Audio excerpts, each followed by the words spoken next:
What conditions must one go through until they've reached their limit? Must they endure torture to themselves, their relatives? Must they see the crafts they learn be dismissed, even persecuted? Such a limit was tested in Chile. It's 9/11, 1973. The weather is reportedly good. Recently elected President Allende has just announced that he would be calling for a motion to recall his presidency in order to prove his support among the populace. Nothing is perfect. It never really is in Chile. A country with a prolonged history of military coups, its industry is controlled by foreign companies, the stench of poverty surrounded much of the nation. Yet out of the legacy of politicians like Pablo Neruda rose a prominent political movement based on representing the disenfranchised. It is from this movement that socialist President Salvador Allende came from.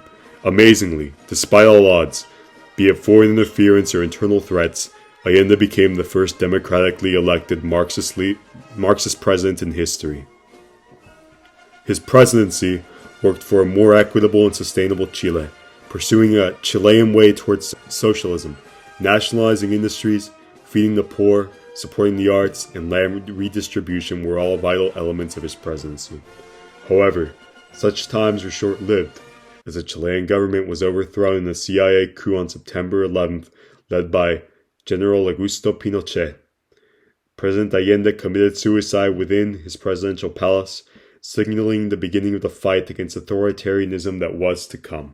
It was on this day that the seeds for the Colectivo Acciones de Arte, GADA for short, were planted, as its members realized a new era that had just descended upon the Chilean people. Artists were persecuted. Left and right, we see the military regime attempt to root out any potential forms of resistance. It was clear that Pinochet aimed to destroy the spirit of hope that rose with Allende's victory. All of GADA's 5 founding members were affected by the regime one way or another, inspiring them to speak up. Raul Zurita is the most famous of the bunch, a tortured soul whose poetry criticizes the very foundational institutions and structures that supposedly held Chile together. In the early days of the dictatorship, Zurita spent many of his days locked up. Seeing familiar faces be tortured and broken, his unique perspective allowed him to relate to the plight of the Chilean people. Demilia Elit, now a national prize winner for literature, joined the ranks of GADA. She got her experience writing and gaining perspective from working within the collective. Then, visual artists Lottie Rosenfield and Juan Castillo, whose experience in filmography allowed for the artistic vision of the collective to come to life.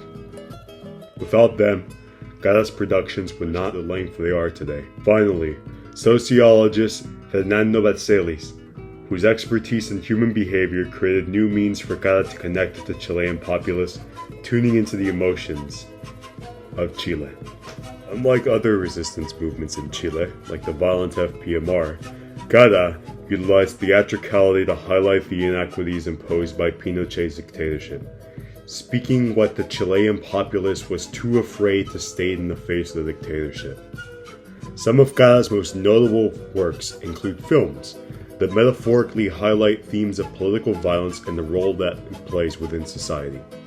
Such films like A la Hora Señalada, a film inspired by American westerns that aim to denounce political violence through the use of a long neon strip symbolizing the legacy of political violence within Chile.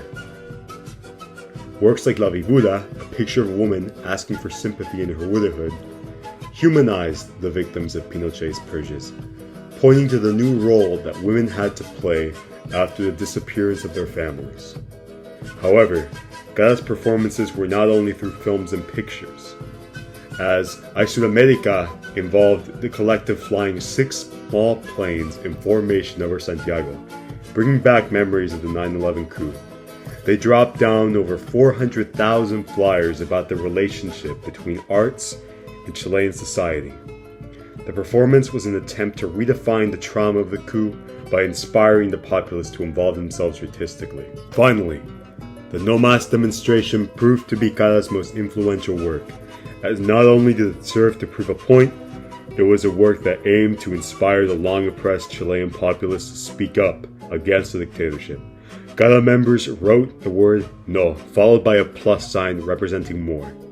inviting fellow collectives and the public to progress their social demands from the government. The build-up of anti-government sentiment eventually led to the dissolution of the Pinochet regime and the return to democracy in Chile. Looking back, much of the legacy of Cara is not remembered by the art world, or even the political world for that matter. The Cara Collective served as an inspiration for everyday Chileans, as a reminder that no matter who was in charge of Chile, the legacy of hope left by Salvador Allende's movement was never to be extinguished. They demonstrated that not only artists were revolutionary, but the Chilean people themselves in nature.